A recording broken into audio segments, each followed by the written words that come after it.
ബദരീങ്ങള്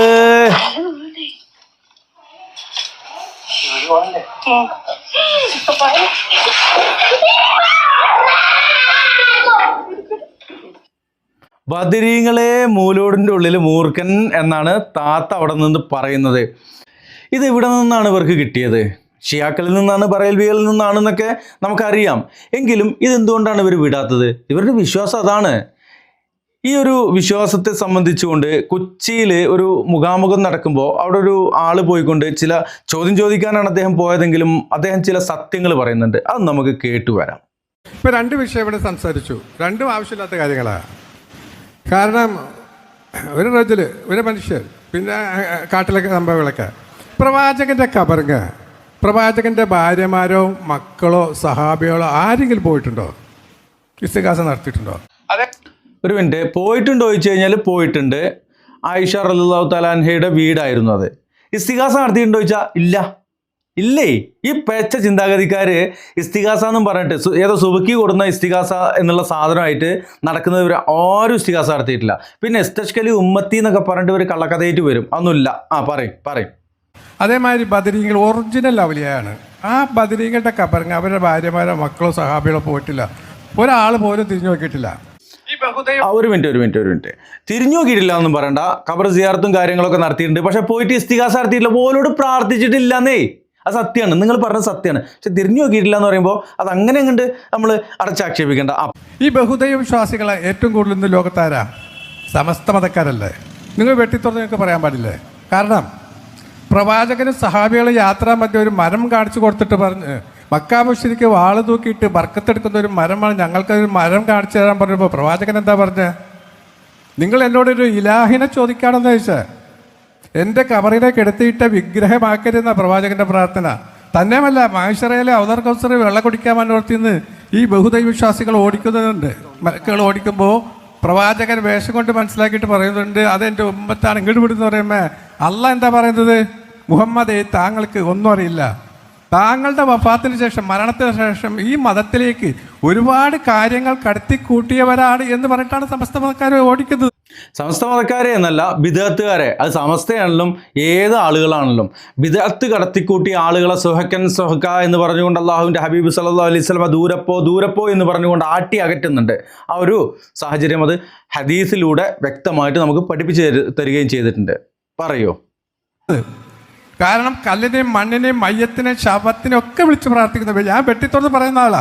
അത് പറയണം. ഈ പറഞ്ഞതിനൊക്കെ വിളിച്ച് പ്രാർത്ഥിക്കുന്നുണ്ട്. നമ്മളിപ്പോൾ കാണിച്ചൊരു വീഡിയോയിൽ വേറൊരു വീഡിയോയിൽ എന്തൊക്കെയാ പുറ്റ്, ഇതിലൊക്കെ പോയിട്ട് ഒരു ഇസ്തിഗാസ എന്നും പറഞ്ഞിട്ട് പ്രാർത്ഥിക്കുക എന്ന് പറഞ്ഞാലുള്ള ഷിർക്ക് എന്നാണ് ഈ സാധുക്കൾ കരുതിയിട്ടുള്ളത്.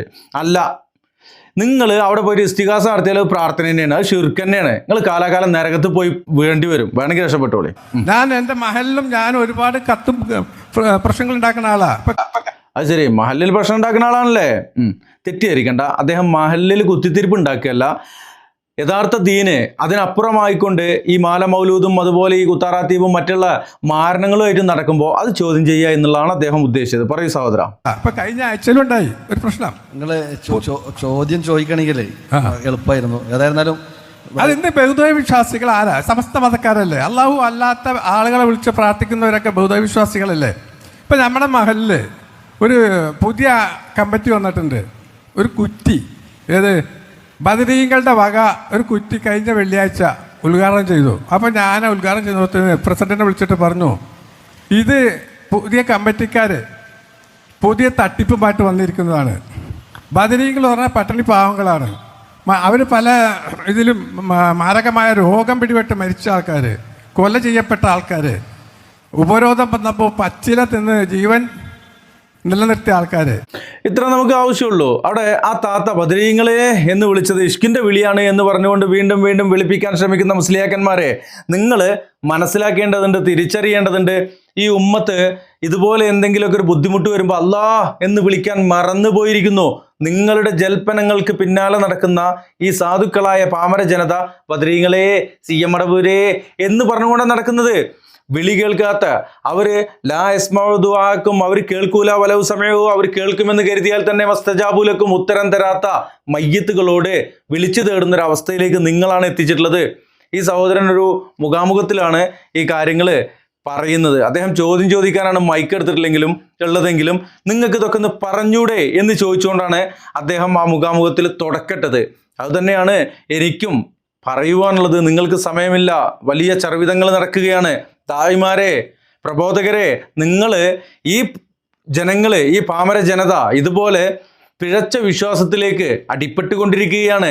ഈ മുസ്ലിയാക്കന്മാർ, പൗരോഹിത്യം ഈ ജനതയെ മറ്റൊരു തലത്തിലേക്ക് കൊണ്ടെത്തിക്കുമ്പോൾ നിങ്ങളുടെ അനാവശ്യ ചർച്ചകൾ, ചർവിതങ്ങൾ അവസാനിപ്പിച്ചുകൊണ്ട് താഴ്വത്തിലേക്ക് ഇറങ്ങി വരൂ എന്ന് തന്നെയാണ് പറയാനുള്ളത്. ഇൻഷാ അല്ലാഹ് ഒരു തൗഹീദി പ്രഭാഷണം ഇവിടെ ചേർക്കുന്നുണ്ട്. കാണുക, മനസ്സിലാക്കുക. അള്ളാഹു അനുഗ്രഹിക്കട്ടെ. അസ്സലാമു അലൈക്കും വറഹ്മത്തുള്ളാഹി. ഖുൽ ഹാദിഹി സബീലി അദ്ഉ ഇലല്ലാഹ്. എന്താണ് എൻ്റെ മാർഗം? എന്താണ് എൻ്റെ സുന്നത്ത്? എന്താണ് നബി സല്ലല്ലാഹു അലൈഹി വസല്ലമയുടെ ദീൻ? അദ്ഉ ഇലല്ലാഹ്, ഞാൻ അല്ലാഹുവിലേക്ക് ക്ഷണിക്കുന്നു. ലാ ഇലാഹ ഇല്ലല്ലാഹ്. എന്താണ് ആ വാക്കിൻ്റെ ഗൗരവം എന്ന് ആലോചിച്ച് നോക്കൂ. നബി സല്ലല്ലാഹു അലൈഹി വസല്ലം, നമ്മുടെ റസൂൽ, അവിടുത്തെ മാർഗമായിരുന്നു അദ്ഉ ഇലല്ലാഹ്, ഞാൻ അല്ലാഹുവിലേക്ക് ക്ഷണിക്കുന്നു.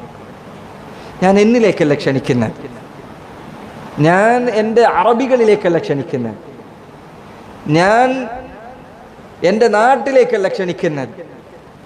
അദ്ഉ ഇലല്ലാഹ്, അല്ലാഹുവിലേക്കാണ് എൻ്റെ ക്ഷണം. അദ്ഉ ഇലല്ലാഹ്, ഞാൻ അല്ലാഹുവിലേക്കാണ് ക്ഷണിക്കുന്നത്. അതാണ് ഏറ്റവും നല്ല വാക്ക്. സൂറത്തു ഫുസ്സിലത്തിൽ അല്ലാഹു പറഞ്ഞതുപോലെ വമൻ അഹ്സനു ഖൗലൻ മിമ്മൻ ദഅ ഇലല്ലാഹ്. ആരുണ്ട് അല്ലാഹുവിലേക്ക് ക്ഷണിക്കുക എന്നതിനേക്കാൾ നല്ല വാക്ക് പറഞ്ഞവൻ? അതാണ് ഏറ്റവും നല്ല വാക്ക്. അഹ്സനുൽ അഖ്വാൽ അഫ്ളലു മാ ഖുൽതു അന വന്നബിയ്യൂന മിൻ ഖബ്ലി ഖൗലു ലാ ഇലാഹ ഇല്ലല്ലാഹ്. ഞാനും എനിക്ക് മുൻപുള്ള നബിമാരും പറഞ്ഞതിൽ വെച്ച് ഏറ്റവും ശ്രേഷ്ഠമായ വാക്ക് ലാ ഇലാഹ ഇല്ലല്ലാഹ് എന്നതാണ്. അഹ്സനുൽ അഖ്വാൽ, ഏറ്റവും മഹത്തരമായ വാക്ക്, നിനക്ക് ക്ഷണിക്കാൻ കഴിയുന്നതിൽ ഏറ്റവും നല്ലത്.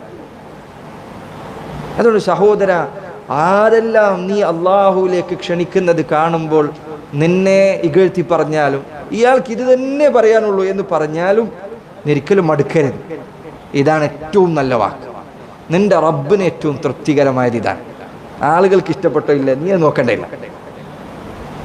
ഖുൽ ഹാദിഹി സബീലി അദ്ഉ ഇലല്ലാഹ്, ഞാൻ അല്ലാഹുവിലേക്ക് ക്ഷണിക്കുന്നു. നബി സല്ലല്ലാഹു അലൈഹി വസല്ലം ദഅവത്ത് നിങ്ങൾ നോക്കൂ, അത് തുടങ്ങിയതും അവസാനിച്ചതും അല്ലാഹുവിലേക്കുള്ള ക്ഷണം കൊണ്ടാണ്.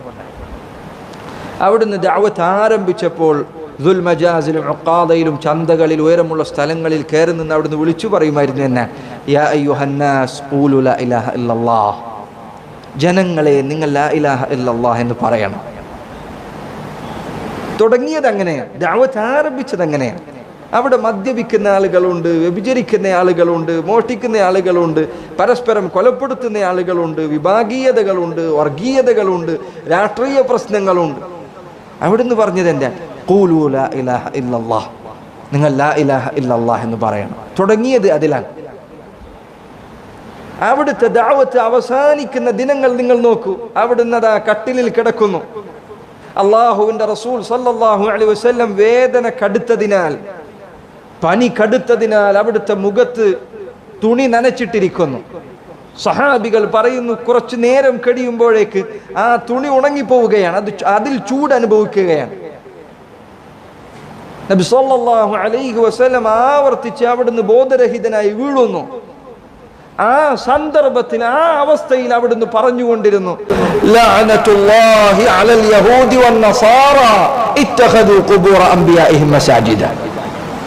യഹൂദ നസാറാക്കൾക്കുമേൽ അല്ലാഹുവിന്റെ ശാപമുണ്ടാകട്ടെ, അവരവരുടെ നബിമാരുടെ ഖബറുകളെ ആരാധനാ കേന്ദ്രങ്ങളാക്കി മാറ്റി.